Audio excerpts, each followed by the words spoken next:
Hello friends, आज की ताजा खबरों में आप सभी का स्वागत है। झारखंड की तमाम छोटी बड़ी खबर इस वीडियो में देखने को मिलेगी। सबसे पहले बड़ी खबर, कोरोना से एक दिन में 195 की मौत। एक बड़ी खबर कहा जा सकता है कि कोरोना से एक दिन में 195 लोगों की मौत हो चुकी है। इसी तरह से देश भर में कोविड-19 के कारण मंगलवार में सबसे ज्यादा 195 लोगों की मौत हो गई है। बड़ी खबर कहा जा सकता है, देश भर में कोविड-19 के कारण सबसे ज्यादा 195 लोगों की मौत हो गई है। इसके साथ ही महामारी से मरने वालों की संख्या बढ़ करके 1568 हो गई है। इसके अलावा सर्वाधिक 3597 नए मामले भी दर्ज किए गए हैं और कुल संक्रमितों की संख्या अब 46,433 हो गई है। इसी के साथ ही अगली बड़ी खबर, झारखंड में 2 दिन के बाद मिले 10 कोरोना मरीज। एक बड़ी खबर कहा जा सकता है कि झारखंड में लगातार 2 दिन की राहत के बाद कोरोना के 10 नए मरीज मिले हैं और इसमें से 8 लोग रांची के हैं, जबकि 2 लोग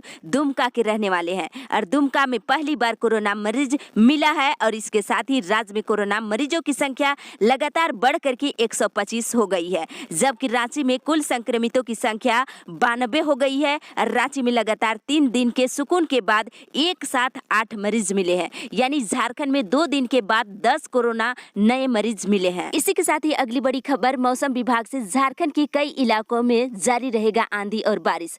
8 मई तक राज्य के कई भागों में आंधी के साथ बारिश होने की संभावना है और इस दौरान ओलावृष्टि की भी चेतावनी दी गई है। इसी के साथ ही अगली बड़ी खबर, दूसरे राज्य से लौट रहे मजदूरों के लिए बता दें, हाईकोर्ट ने सरकार से पूछा है कि प्रवासी मजदूरों के लिए क्या कार्य योजना है। आपको बता दें, झारखंड हाईकोर्ट ने राज्य सरकार से जवाब तलब किए हैं कि दूसरे राज्य से लौट रहे प्रवासी मजदूरों के लिए क्या योजना बनाई गई है। इन मजदूरों को क्वारंटाइन कैसे किया जा रहा है और होम क्वारंटाइन किए जा रहे मजदूरों की मॉनिटरिंग कैसे की जा रही है। इन सब की विस्तृत जानकारी chief justice doctor Ravi Ranjan और जस्टिस सुजीत नारायण प्रसाद की अदालत ने रिपोर्ट मांगी है और 12 मई को इसको लेकर के रिपोर्ट पेश किया जाएगा। अगली बड़ी खबर, मुख्यमंत्री हेमंत सोरेन बोले सबको मिलेगा रोजगार। आपको बता दें, दूसरे राज्य से लौट रहे मजदूरों के लिए झारखंड के मजदूरों को रोजगार के लिए दूसरे राज्य नहीं जाना होगा। एक बड़ी खबर कहा जा सकता है, कोरोना को लेकर के लौट रहे प्रवासी मजदूरों को अपने गांव और पंचायत स्तर पर ही रोजगार उपलब्ध कराया जाएगा।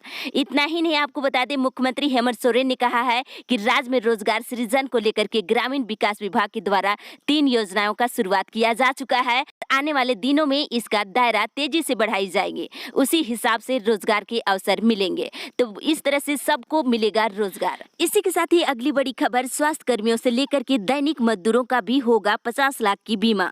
आपको बता दें, स्वास्थ्य विभाग के प्रधान सचिव डॉक्टर नितिन कुलकर्णी ने सभी डीसी को पत्र भेजकर इसकी जानकारी दिया है। बता दें, कोरोना की रोकथाम और इलाज के दौरान सीधे संपर्क और उसके जोखिम की संभालने वाले लगभग 22.12 लाख लोग जो है 50 लाख का बीमा कराया जाएगा और इसमें सरकारी स्वास्थ्य कर्मी से लेकर के निजी अस्पताल कर्मी और स्थानीय शहरी निकाय, दैनिक मजदूर और अनुबंध और आउटसोर्सिंग कर्मी भी इसमें शामिल है। इसी के साथ ही अगली बड़ी खबर, वाहन पास का ईमेल आईडी काम नहीं कर रहा, लोग परेशान। एक बड़ी खबर कहा जा सकता है कि वाहन पास का ईमेल आईडी काम नहीं कर रही है। वाहन पास के लिए जिला प्रशासन के द्वारा जारी ईमेल आईडी काम नहीं कर रही है और आकस्मिक वाहन पास के लिए लोगों के पास जो ईमेल आईडी है उसे बदलकर नया ईमेल आईडी यहाँ पे जारी किया गया है। आप ये देख सकते हैं, इस ईमेल आईडी पर आप लॉगिन कर आवेदन कर सकते हैं। इसी के साथ ही अगली बड़ी खबर, सरकारी स्कूलों के एक शिक्षक 20 बच्चे से जुड़ेंगे, सभी शिक्षकों को व्हाट्सएप ग्रुप से जोड़ने का निर्देश। एक बड़ी अपडेट कहा जा सकता है सभी सरकारी स्कूल के शिक्षकों के लिए। बच्चों को डिजिटल कंटेंट उपलब्ध कराएंगे शिक्षक।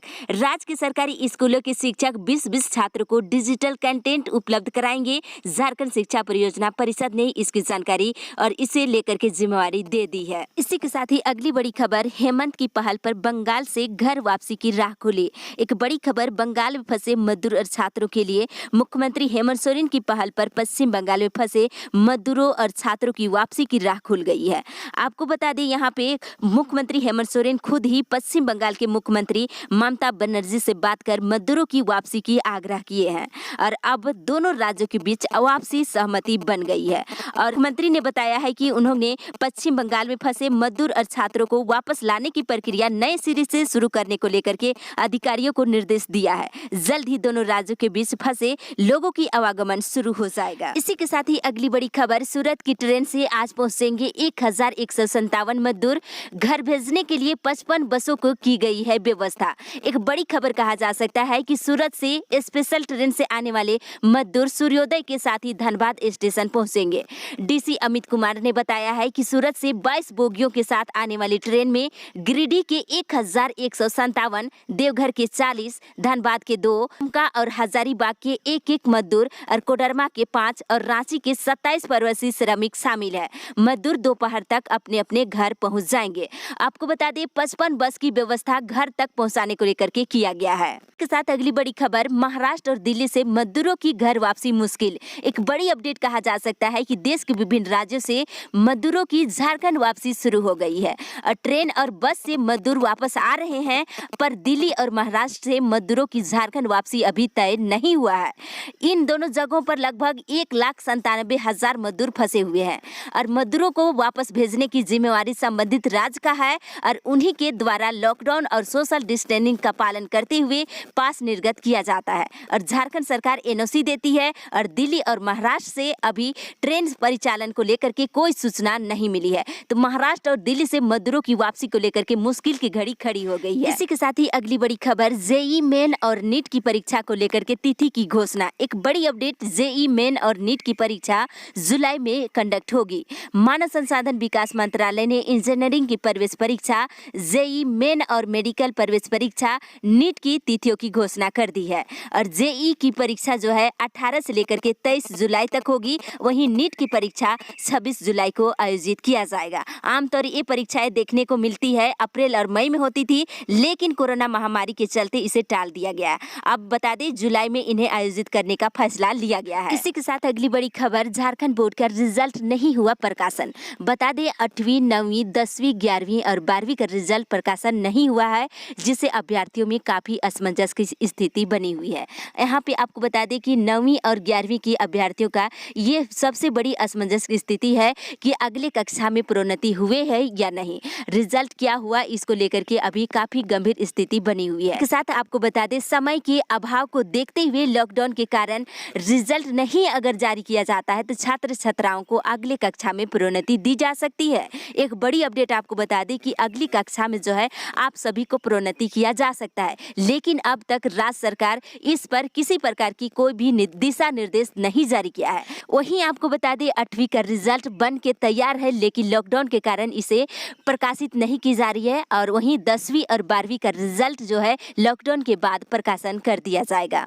इसी के साथ ही अगली बड़ी खबर, पंजीकरण कराना है जरूरी। दूसरे राज्य में फंसे मजदूर और छात्रों के लिए कि झारखंड वापसी चाहने वाले मजदूरों को राज्य सरकार के द्वारा दिए गए लिंक पर पंजीकरण कराना जरूरी है। साथ ही जिस राज्य में फंसे हैं उस राज्य पर भी पंजीकरण कराना जरूरी है।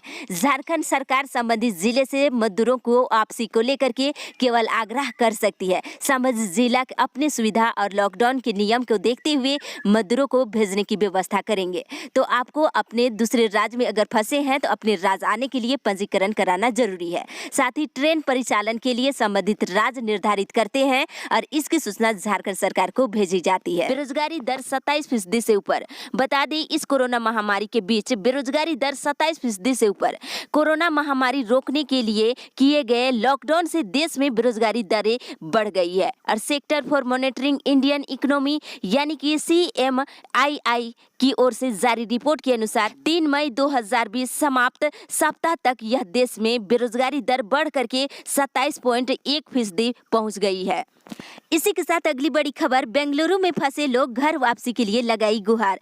बताते चले झारखंड के प्रवासी मजदूरों की घर वापसी को लेकर के निरंतर कोशिश की जा रही है, परंतु अभी भी सरकार को इस दिशा में बहुत अधिक पहल करने की जरूरत है। लॉकडाउन के कारण देखा जाए तो जामताड़ा जिले के लगभग 50 से अधिक मजदूर बेंगलुरु में फंसे हुए हैं। इतना ही नहीं, इन लोगों ने आवेदन भी किए हैं, रजिस्ट्रेशन यानी पंजीकरण भी करा लिए हैं, लेकिन अभी भी इससे मदद नहीं मिली है। लेकिन आपको बता दी अगर आपने रजिस्ट्रेशन करा लिए हैं तो जल्द ही आपको राज्य सरकार की ओर से मदद मिलेगी। के साथ ही अगली बड़ी खबर, घर आने को बेताब प्रवासी, कोई गाड़ी रिजर्व करके आ रहा तो कोई पैदल ही। बता दें यहाँ पे कि राज्य सरकार विभिन्न जगहों पर फंसे हमारे प्रवासी मजदूर भाई बहनों को लाने की व्यवस्था कर रही है। जहां से ट्रेन संभव हो रही है वहां ट्रेन की व्यवस्था चलाई जा रही है और पड़ोस के राज्यों में मजदूरों को लाने को लेकर के बस की व्यवस्था की जा रही है। पहले ही चरण में ऐप पर पहले निबंधन करा चुके मजदूर को लाई जा रही है। इसके साथ ही नया निबंधन भी अभी जारी है। इसके साथ ही आपको बता दें यहाँ 1,85,000 बस भाड़ा देकर सूरत से मांडर पहुंचे 55 मजदूर। साथ ही हर रोज कम से कम एक ट्रेन पहुंचेगी झारखंड। घबराए नहीं, सरकार आपके साथ। चिवड़ा गुड़ खा करके 450 किलोमीटर चले सुपौल के मजदूर रांची पहुंचे। इस तरह से कहीं ना कहीं कहा जा सकता है घर आने को बेताब प्रवासी, कोई गाड़ी रिजर्व कर आ रहा तो कोई पैदल ही। इस अपडेट में बस इतना ही। आगे की खबर के लिए आप हमारे साथ बने रहे और साथ ही वीडियो अच्छा लगे तो लाइक करने के साथ साथ सब्सक्राइब करें और शेयर करें।